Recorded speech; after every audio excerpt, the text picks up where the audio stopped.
All right, we are sitting down because Paddy hurt your right foot in the first round. Talk to me about what's gone on here. I don't even know. I kicked him and I know about it, you know what I mean? As soon as I kicked him, I put my foot down and was like, ooh, what happened there? And then he hit me with the left hook and it was like, oh, forget about that foot, lad. You're going to forget about that foot because he's just punched you square in the jaw. You did get the win, though. Congratulations on that. You said you didn't even think it was close. A lot of people saw it as a very close fight, could have gone either way. Some people saying that it was Jared's fight. What do you say to that, and what did you see? You're the one in the moment. Anyone that thinks he won that fight doesn't know what they're watching. You know what I mean? I've easily won the first 2 rounds. And I think he only won the 3rd round because he held me. As someone's just told me he landed 1 significant strike in the 3rd round. I was the one landing all the shots. He controlled me the 3rd round. I took the 3rd round off. You know what I mean? I've got one. I took the 3rd round off because I was like, I've won the first 2. My ankle's very sore. Let's just coast this round, get through it. When the judges said 29-28, I was like, yeah, I know I've won this fight. How did anyone think he won that fight? Do you win fights for getting punched in the face? He landed some big shots, and you showed you've got a chin, and sometimes your chin's a little bit high as well. Yeah, it is. My chin is iron. No one's ever going to tell me to change it. My coaches try and get me to put my chin down, but your style. That's my style. You know what I mean? I like being in exciting fights. Yeah. And I'm never in a boring fight, you know what I mean? Even though that 3rd round he just held me against the cage, it still wasn't a boring fight. Then first 2 rounds I come out and tried to finish him, and I think I nearly did finish him at the end of the 2nd and a few times in the 1st. Like, nowadays fights get judged on damage and who's closest to finishing the fight. He was never nearly finishing me in the 1st or the 2nd. I caught him with some big punches and kicks in the first 2 rounds and was closer to finishing him than he was ever. He wasn't even close to finishing me at all. And I have so much respect for Jared. Yeah. As I say, look at my fingers. Oh, God. You know what I mean? My goodness, they're blue. My fingers are blue because his head's so hard. You know what I mean? That man's been hit over the head with iron bars and golf clubs and bats and kept walking forward. I have just hit him with some of the biggest shots I've ever hit people with. And the madman just kept walking forward. But as I say, I didn't want to grapple. I wanted to strike. I wanted to show me striking off. And I think I did. You know what I mean? I've come out there and I've busted his nose up. I've cut his face. I've given him a few black eyes. I've got a cut lip. That's it. You know what I mean? Yeah.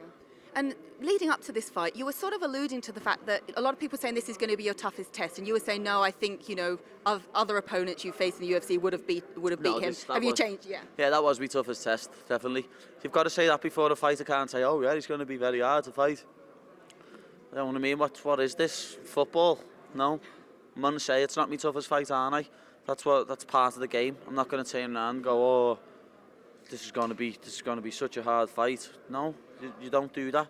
It's not what we do. I come out and say I'm going to finish him, and I am disappointed in my performance. I wish I finished him. I shouldn't have took the 3rd round off. I took the 3rd round off and coasted it because I knew it was 2 rounds up, and I shouldn't have. But the only reason I'd done that was because of my ankle. You know what I mean? In future, if I go into that 3rd round thinking it's 1-1, I'm coming out and putting it on him in that last round. But as I say, that 3rd round, he only landed 1 significant strike. I was the one landing the knees to the body, the knees to the head. I should have had a bit more urgency. I should have. I wish I would have. Now, especially now that people are saying that he could have. But look, I think because of your popularity, there's a lot expected of you. Yeah, there's a lot expected of me. People always love going against me.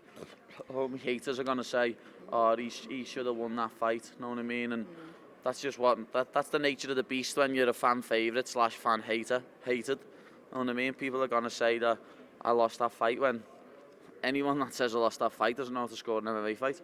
Well, don't talk about people hating you. I mean, the love and cheer for you out there was incredible. You had your UFC debut in Vegas, but at the Apex. So this was your first experience of a proper Vegas crowd. We saw the Paddy wigs in the crowd out there, all chanting your song. I mean, how did that feel?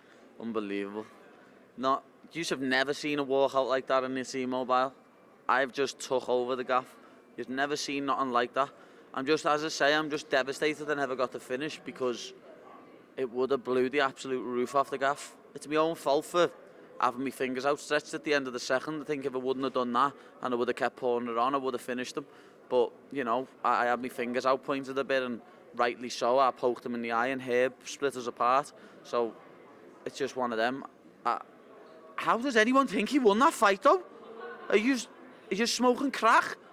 Well, people will all have had their opinions on fights. We all know that. But, you know, in terms of what comes next, you've got to heal up the hand as well. When you spoke to Dana White on your own podcast this week, he said, you know, a headlining a fight night's probably the next thing for you. And you sort of turned your nose up a little bit saying, no, pay-per-views for me. But would you like to be I know you were the People's main event a lot of the time, but be the actual headliner? Or maybe the London card, being that it's a pay-per-view now, could be of interest to you? We'll see. You know, I'm taking everything one step at a time. I'm not getting ahead of myself. Like, people keep asking me when you're going to fight someone ranked. When the contract gets put in front of me with someone ranked, I'll fight someone ranked. For now, I'm taking each step at a time.